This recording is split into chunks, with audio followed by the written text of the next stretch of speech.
এখনো ভাবছি না এই প্রতিবাদে আমাদের সামিল হওয়া উচিত কি উচিত না। তাদেরকে জাস্ট আমি একটা কথা বলি, জোট বেঁধেছে বাঙাল ঘটি, ভয় পেয়েছে হাওয়াই ছুটি। তো আজকে আবারও আরজি কর নিয়ে নিউজ আছে, কারণ আমরা এখনও বিচার পাইনি, কিন্তু এরপরেও আমাদের রাজ্যের মুখ্যমন্ত্রী এটা নিয়ে কিছু কথা বলে। তো আমি তোমাদের দেখে দিচ্ছি যে আমাদের রাজ্যের মুখ্যমন্ত্রী এটা নিয়ে কি বলতে চাইছেন।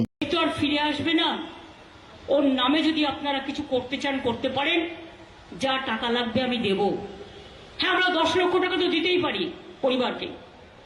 একটা মিথ্যে কথা বারবার বলতে বলতে লেবু কচলালে যেমন তেতো হয়, লেবু যত কচলাবেন রসটা বেরিয়ে যাওয়ার পর যদি আপনি লেবুটা বারবার কচলান, সেই লেবুটা কিন্তু তেতো হয়ে যায়। এটা শোনার পর অবশ্যই আমাদের রাগ উঠবে। এটা নিয়ে বঙ্গাইও একটা কথা বলে, অপরাধীকে ধরে দিক সঠিক বিচারক, আমি 10 লাখ টাকা দিতে রাজি, টাকা পাওয়ারটা ঠিক কাজে লাগান, অপরাধীকে খুঁজতে লাগান।